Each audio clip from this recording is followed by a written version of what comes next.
আজকে আমি তোমাদের কাছে নিয়ে চলে এসেছি দারুণ একটা টেস্টি খাবার, যেটা তোমরা ব্রেকফাস্টেও খেতে পারো, আবার ইভিনিং স্ন্যাক্সেও খেতে পারো। চলো তাহলে দেরি না করে চটপট করে দেখে নিই। প্রথমেই আমি এখানে আলু সিদ্ধ করে ম্যাশ করে নিয়েছি, কুচো কুচো করে টমেটো কেটেছি, কুচি করে পেঁয়াজ আর কাঁচা লঙ্কা কেটে নিয়েছি। প্রথমেই এখানে কড়াইতে তেল দিয়ে দিয়েছি, সর্ষের তেল। তেলটা গরম হতেই দিয়ে দিলাম পেঁয়াজ কুচি, পেঁয়াজ কুচির সাথে দিয়ে দিলাম কাঁচা লঙ্কা কুচিটাও।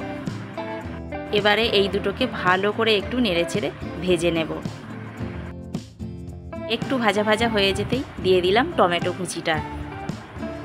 টমেটো কুচিটা ভালোভাবে একটু নাড়াচাড়া করে ভেজে নেবার পর টমেটোটা একেবারে নরম হয়ে গেছে, তখনই দিয়ে দিচ্ছি কুচিয়ে রাখা রসুন আর আদা।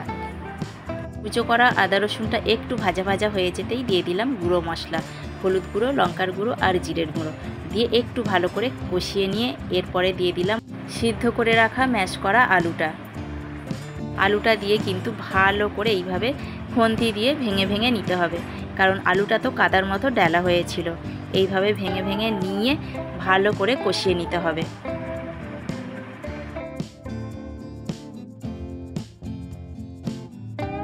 এরপরে দিয়ে দিচ্ছি স্বাদ মতো নুন। নুনটা দেওয়ার পরেও একটু নেড়ে চেড়ে নিচ্ছি। মোটামুটি কষানো হয়ে গেছে, এবারে দিয়ে দিচ্ছি জল, কারণ এটাতে জল দিতে হবে আর এইভাবে নাড়তে হবে, একটু পাতলা পাতলা হবে। মোটামুটি আমার হয়ে এসেছে, মশলাটা তৈরি হয়ে গেল। এরপরে একটা প্যান বসিয়ে দিয়েছি গ্যাসের মধ্যে, আর তার উপরে দিয়ে দিচ্ছি একটু বাটার।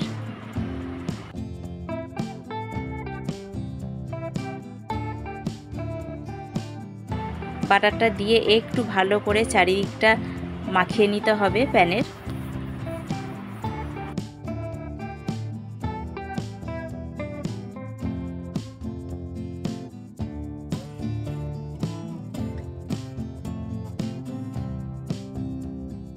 এরপরে এদিকে পাউরুটি কেটে নিচ্ছি। পাও ভাজির যে পাউরুটিগুলো হয় সরু সরু লম্বা লম্বা, সেই পাউরুটিগুলোই মধ্যিখান থেকে একদম দেখতে পাচ্ছ আমি কিভাবে কাটছি, তো এইভাবেই কেটে নিচ্ছি।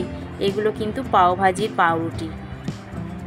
যেহেতু আমি পাও ভাজি করছি তাই এই পাউরুটিটাই এখানে ব্যবহার করছি।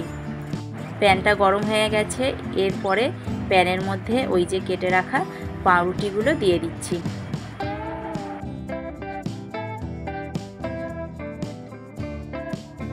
সামান্য করে নেড়ে চেড়ে পাউরুটিগুলো উল্টে পাল্টে ভেজে নিতে হবে। খুব একটা বেশি সময় লাগে না পাউরুটি ভাজতে, আর খেয়াল রাখতে হবে সবসময় গ্যাসের ফ্লেমটা যাতে পুড়ে না যায়। এক পিঠটা উল্টে দিয়েছি, এরপরে আবার আরেক পিঠটা ভাজার জন্য আবার একটুখানি মাখন আমি ওপর থেকে দিয়ে দিলাম। এরপরে আবার ওই একই রকমভাবে একটু নেড়ে চেড়ে এদিক ওদিক করে পাউরুটির ওই পিঠটা ভালো করে ভেজে নেব।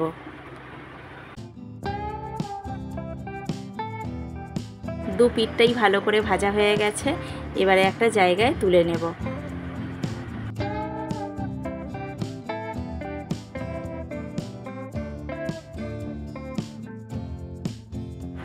একই পদ্ধতিতে বাদবাকি পাউরুটিগুলো ভেজে নেব। আবারও একটু প্যানের মধ্যে বাটার দিয়ে দিচ্ছি, তবে এই বাটটা আমি করছি না, আমার মেয়ে করছে। একটুখানি তোমরা দেখো আমার মেয়ে কিভাবে করছে। আমি পাউরুটিটাকে 4 পিস করেছিলাম একটা পাউরুটিকে, তো আমার মেয়ে এখানে একটা পাউরুটিকে ওই মধ্যিখান থেকে চিড়ে দিয়েছে, 2 পিস হয়েছে।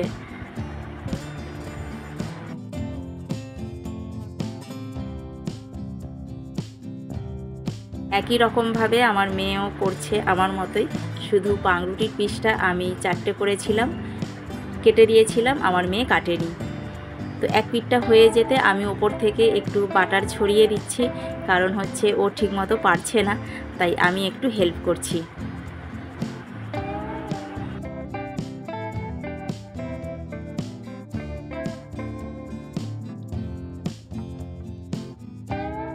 দুই পিঠটাই ভালো করে ভাজা হয়ে গেছে, এবারে তুলে নিচ্ছে।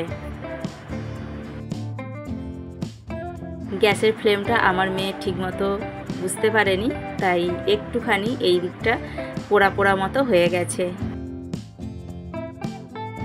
এবারে থালায় সাজিয়ে নিচ্ছি। পাউরুটিটা ভালো করে ভাজা হয়ে গেছে বাটার দিয়ে, আর যে মশলাটা করে রেখেছিলাম মশলাটা দিয়ে দিচ্ছি। খুব কম সময়ের মধ্যে দারুণ একটা লোভনীয় রেসিপি কিন্তু তোমাদের সাথে শেয়ার করে দিলাম। তোমাদের কেমন লাগলো আমার এই আজকের পাওভাজি রেসিপিটা তোমরা কিন্তু অবশ্যই কমেন্ট করে জানাবে। যদি ভালো লাগে তাহলে একটা লাইক করবে। পাওভাজির মশলা দেওয়া হয়ে গেছে, এরপরে ওপর থেকে একটু বাটার দিয়ে দিচ্ছি। পরিবেশনের জন্য একেবারে রেডি। তাহলে বলো তোমাদের কেমন লাগলো, অবশ্যই কিন্তু কমেন্ট করে জানাতে ভুলবে না। দেখা হচ্ছে পরের একটা ব্লগে, ততক্ষণের জন্য ভালো থাকবে সবাই।